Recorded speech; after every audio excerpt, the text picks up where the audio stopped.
Hello everyone, my name is Alejandra. Today I will be presenting my research based on my final paper on how financial stress affect health-seeking behaviors in low-income families. I examined how economic poverty shapes families' medical care seeking, chronic conditions management, and coping with health-related stress. Social stress greatly affect both physical and mental health. Our textbook explains that daily stress or daily hustle can accumulate and affect how people take care of their health. For low-income families, these stressors are stronger and more frequent.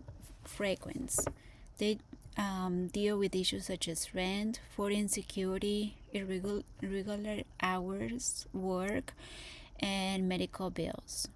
These stressors create obstacles to accessing healthcare, making it harder for family to attend appointments, buy medication, or keep up with their care.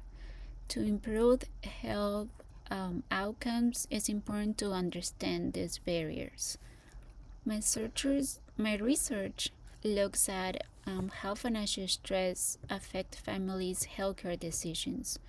When money is tight, parents often delay or skip doctor visits because they're worried about the cost. They might cut their medication in half, skip doses, or stop taking them altogether. Financial stress also influences how families cope with these challenges. Many rely on distractions or avoidance rather than trying to solve problems when they feel overwhelmed. These behaviors can lead to long-term health issues. This research is important because it shows real health inequality. Low-income families are not unhealthy because they make poor choices. They face stress, obstacles, and limited options. By understanding these challenges, healthcare workers, social workers, and policymakers can develop better solutions. These include increased access to care, provide low-cost services, improving patients' education, and supporting community programs. By tackling all this financial stress is a key to improve public health overall. I want to share one of my few of my sources. One of them is a study by McDonald's that found that the stress from poverty increased depression in low-income parents. However, parents who have a strong support from family, friends, or community programs cope better with these challenges. The study also shows that feeling connected to one's culture identity helps, and parents who feel these connections tend to be more resilient, experiencing more support, and show fewer signs of depression. These findings underscore the importance of community-based and culturally relevant support programs. The second is a study by Tan that looks at mother with low-income families who cares for children with asthma. These mothers often don't know enough about asthma, which makes them feel anxious and unsure about handling asthma attacks for their kids. Financial pressure adds to their stress, making it harder to pay for medication or transportation and follow-up visits.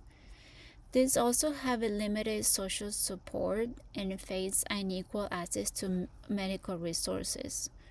This study shows that financial stress directly affects the parents' ability to take care for their child with a chronic illness.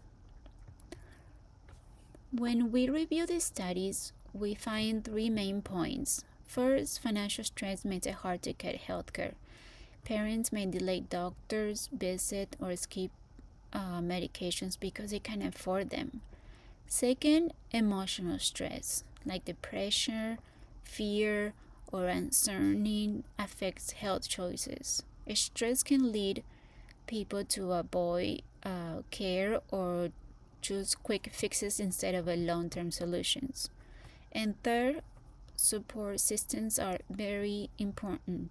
Social network, community help, and strong cultural identity all help parents to cope and improve their health outcomes.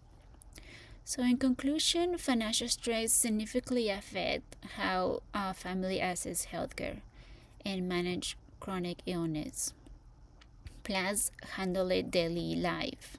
Family needs more financial, social, and emotional support to stay healthy. And my research is ongoing, but these findings are highlighting the importance of seeing financial stress as a public health issue. I want to share some of the sources that have been used. Thank you for listening. Bye.